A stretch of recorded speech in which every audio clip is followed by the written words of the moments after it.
Hi, my name is Lorraine of D32 Business Network, and I'm here today with Alison Wheeler of 10X Coaching and Mentoring. How are you, Alison? I'm fantastic, thank you. Still fantastic. Just having a chat before that, just catching up on where we're at in life and in business. Now, I'm really excited to be talking with you today. You're a hard hitter. I believe in the nicest possible way around business. And your background has got a lot to do with that. You know, you've been an Olympian, you've been working with Grant Cardone, you know, you shoot for the top, you aim for the top, and you land in the top. And I think that brings great stuff with it for a business owner. Now, today, just to let people know what we're talking about the importance of focus, the right things to be focusing on, when to reach out for help, and, you know, looking at growth and what that actually means. But before we get to that, tell us about Alison. How did you get to where you're at now? What led you to working with Grant Cardone? And Yeah, sure. So, look, my background, I'm an occupational therapist by profession, and I worked a lot in vocational rehab or in that area. So, what my role in a lot of those areas or that area was going into businesses and looking at their workplace culture, and you learn a lot about how within a workplace what causes things to go pear-shaped. Whether that's within the culture, injuring people, whether that's physically, mentally, emotionally, whatever it is, and that there's a whole pathway to prevent that. You know, healthy business owner, healthy business, healthy culture. That is actually possible, but it's a top-down methodology. yeah, So I did a lot of work in that area. Coaching became part of that. My husband started a network marketing business. We built that up to seven figures. Well, I did. I built that up to seven figures, and was top distributor in the world for that. wow. And then, but COVID hit, and so that kind of really changed that model. We couldn't run events. Okay. But in all honesty, it made me step back and realize I couldn't, I was at the maximum of growth that I had with that opportunity. So, and growth is one of my biggest values. Yep. So it was time to move on anyway. So extracted myself out of that kind of in that process of, okay, what's next? So I kind of jumped and tried to build wings on the way down. And that's where, and I had been kind of listening to 10X and Grant throughout that process just to kind of go, well, is it me? Is it the vehicle? What's going on? How do I know what the difference is? And that really helped. So then it just seemed like a good alignment. It did feel like a big leap of faith though to go and align again with a whole nother thing. And I had a lot of, oh, is this the right thing? Isn't it? All of that, but he did it anyway. Fear is usually an indicator of where to move forward. Yep. So this align with Grant, really just it's just the best support and program, and just because they're so cutting edge with all of their sales and marketing training and everything like that, Mm, at the speed at which they move, not many companies yep. can keep with that. So being able to have access to all that information all of the time and all of that support to then be able to utilize with my clients is phenomenal. Yeah, beautiful. And there's nothing like outsourcing that to somebody else, Alison. You're outsourcing it to Exactly. Grant. Exactly. Right. So you're in the coaching space. You've already got experience building business. Already got experience with culture, with people, with sales, with marketing. You're now working with the best, and that's brought you into doing what you're doing now. And you know, we get the feedback and some of the testimonials of the people you're working with. You're an amazing coach. But what you wanted to share with us, I was talking to you before about, you know, what do business owners really need to look at? What gift would you give them just by listening to this podcast today? And the first thing you mentioned was simply focus. Talk me through that, Alison. What are you seeing out there? Yeah, look, I think, we are in some really challenging times for a lot of businesses. I just heard some horrible stats of the number of businesses that are closing down at the moment, and it's higher than ever. And I don't think that's necessary. I think people wait so long to get help and they're drowning by the time they ask. You don't have to get there. And from my experience and from talking to a lot of people, one of the very first questions that I ask anyone is, okay, well, what is your goal and your target? It shocks me how many people, Lorraine, cannot answer that question. Mm, So if you do not know where you are going, how the heck are you going to hit it? yep. Right? We become so dispersed across so many things, and that's when overwhelm kicks in, and all of those nasty things, fear, overwhelm, What do I do next? All of that, we lose sight of that target. We become despondent, apathetic, lost because we've lost sight of the target. We've lost sight of the goal. Or the alternative is we lowered it. I'm not sure I can achieve it. I'll bring it down. It's like, well, don't lower your target, increase your activity Yeah. because and adjust your activity because that if you came up with that goal, you can achieve it. It's just a matter of making sure that you get it the action right. Mm. And so often we underestimate the level of activity that it's going to require in order to achieve that target, that we can give up before we get there, or we can get despondent before we get there. So it's that both having that target and that goal very clearly defined and broken down, reverse engineer out of it. So you know exactly on a day-to-day basis, what the heck do you need to be doing and achieving? But then actually understanding correct estimation of effort. Often we can think, oh, well, I'll just do this and this and it's going to explode. It's like, well, you probably need to do 10 or 100 times of that. And that's probably when it's going to explode. So, I always look at my own business and then other people's. It's like, well, maybe it's just not enough effort. Like that adjustment of one or two things isn't going to do it. Not in Mm. this market, right? I mean, people pick up their phones 2,600 times a day on average. And Wow. most people are trying to cut through that noise. We're inundated with 6,000 to 8,000 pieces of advertising a day. You're trying to cut through the noise. So it does take a Wow. lot. Mm. It's interesting though, and I'd be interested to hear your perspective on it. You've spoken there about overwhelm and, cutting through the noise. But I've found myself as well, you get to some point and you go a couple of weeks and you go down a rabbit hole building a new product or getting creative or, doing what you're doing. And then you realize, like, I've taken my eye off the most important goal or metric in the business, and I think it's easy done. How do you recommend, how can we as business owners keep focused on that? What sort of tips have you got on us just keeping focused on the core metrics? What do you do like every day to keep you focused? Yeah, look, I run a tight schedule. I think Yeah, I've never seen a very successful person without a schedule, right? Without a very clearly defined schedule. What are you doing exactly? What are you doing when? Everything, yeah, okay. everything in that schedule, not just business, everything. Yeah, So that you can actually get control of time rather than time controlling you. Well, so where are you putting your focus? Get up in the morning. What's your morning ritual, right? Have a morning ritual to get going yeah, and close cycles of action. I think that's another big one. Often people don't close cycles of action. So they start something, you don't finish it. And then that is accumulates over time. And then we've got all these open-ended things. And that can be as simple as making your bed, putting the dishes away, putting the washing away. Like look around and you will see this cascade of things that are not closed. And then we wonder why we can't do it in our business. Well, you're not doing it in your life.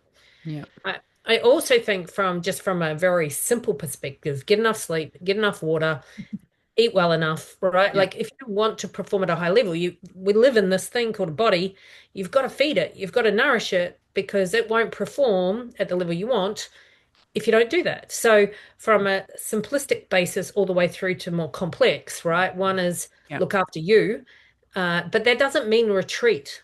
There's a difference yeah, between looking after yourself for a purpose than retreating because you feel, oh, I need to pull back, I need to pull back. Well, yeah. do you, or do you just need to get more scheduled, more organized, fuel your Mm. body properly, get enough sleep? Like sleep is a superpower. So I don't know why no one uses it, Yep. right? It Like, is. It's. I measure my sleep score every day, and I'm maybe a little bit obsessed with it. But my productivity, I had amazing sleep last night. And amazing. So it's up at the excellent score.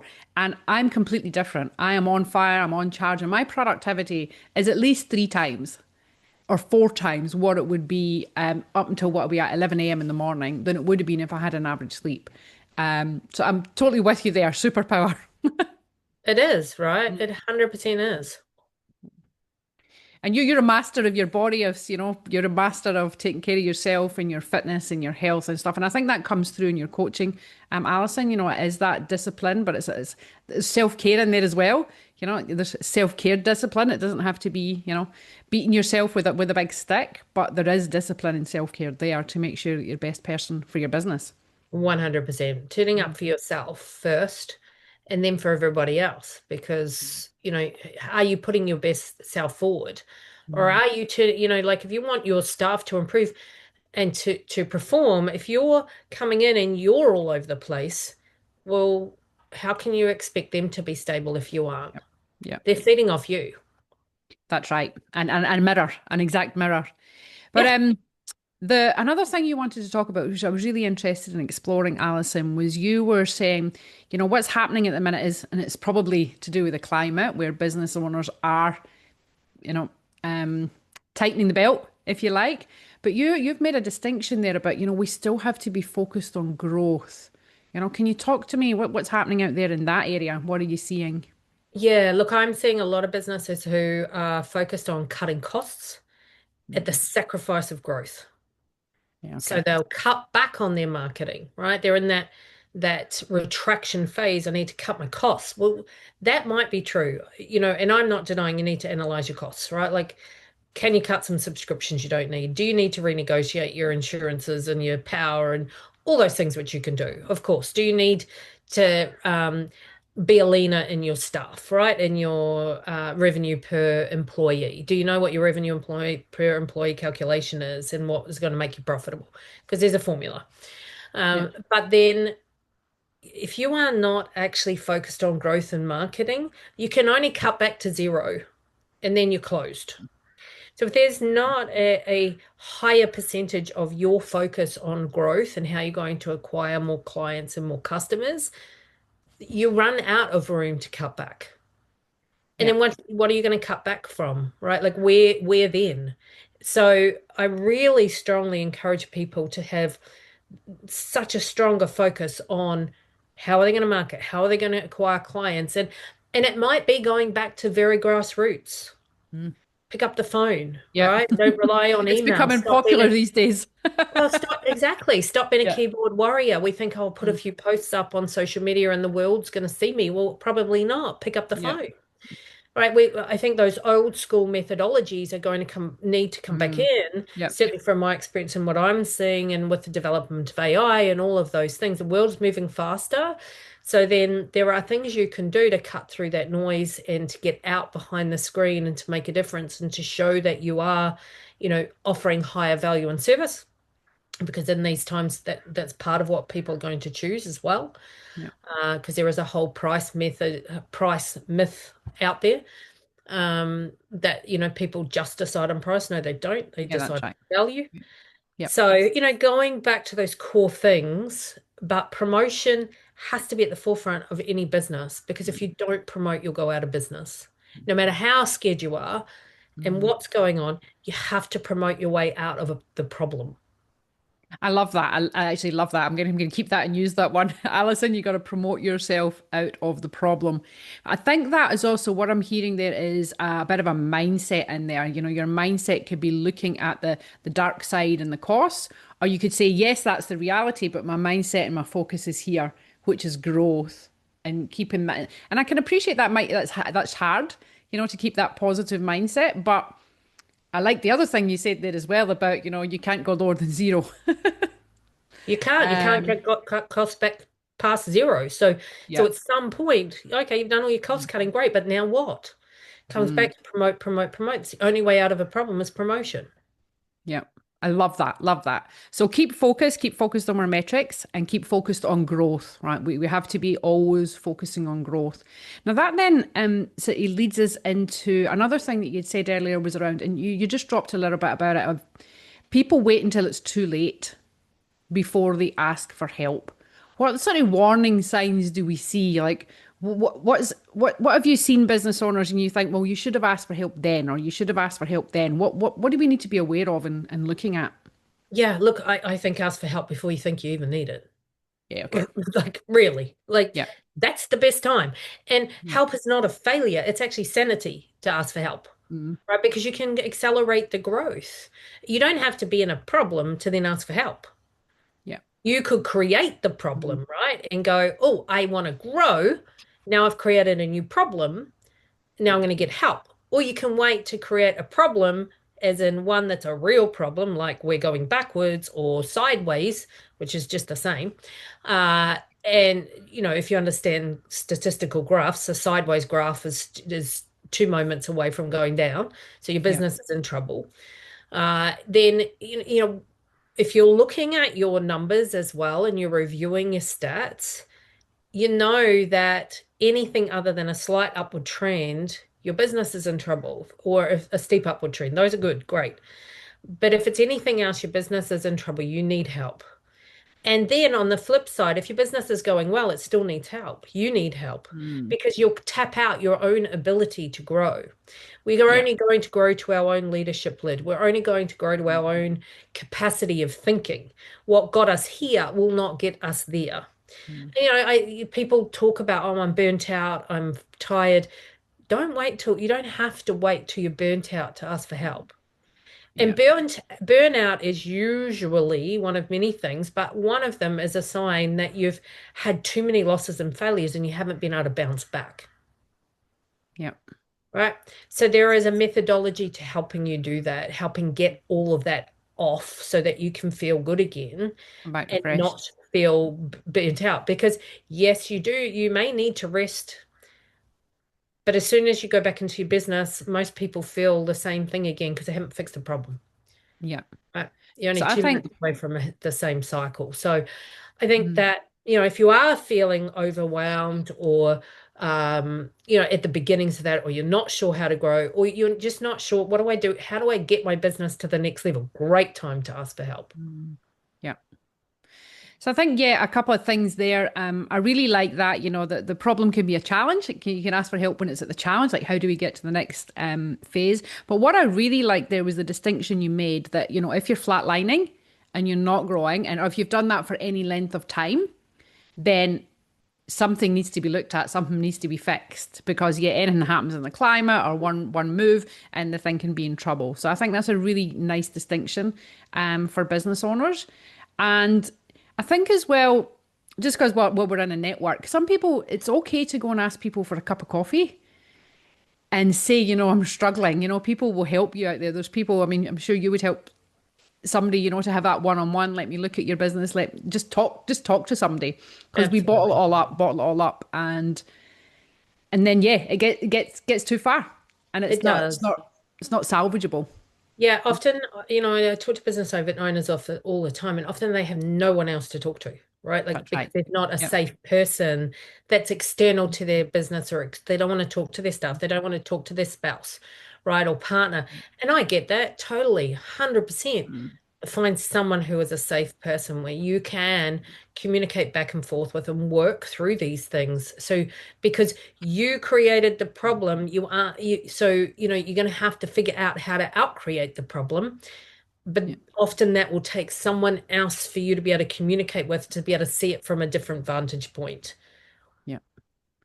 Alison, I love you. I love what you do. I love your style. I love your, sharp shooting. But there's also a level of care and understanding then, a lot of wisdom around helping people at various places along their journey. Now, Alison, I know you're on a tight time schedule today, but you're doing some group coaching that people can get involved with. Tell us a bit about that. Yeah, look, I do one-to-one and group coaching, and we run a group coaching session every week. Okay. It's called the Scale Fast program. So we run people through the 7 steps of scaling your business in no matter what Nice. level you're at. Yeah. And it's got a large piece of education, opportunity for people to ask questions. So we try and give, right? Be as much service to as many people as we can in those group sessions. Okay. And I think it's a great way, again, it's that if your business is doing okay, if your business is doing good, the very fact that you're going to put yourself into a growth environment means that growth is going to happen, So go forward. I'm a massive advocate of coaching. I'll always have coaches. I'm always recommending coaches or groups or just getting in the right place with the right people and the energy will take you where you need to go. But Alison, how can people reach out to you and what's the best way to contact you? Yeah, either and my socials on my website. My website is thealisonwheeler.com. You can book them for a free strategy session via the website. You can also DM me on any of my socials, which are also thealisonwheeler.com. Beautiful. And I'll put all the links down below so as people can reach out to you. But thank you very much for sharing your tips today. Simple but profound. Alison, thanks very much. Thanks so much, Lorraine. All good. I'll see you later. Bye.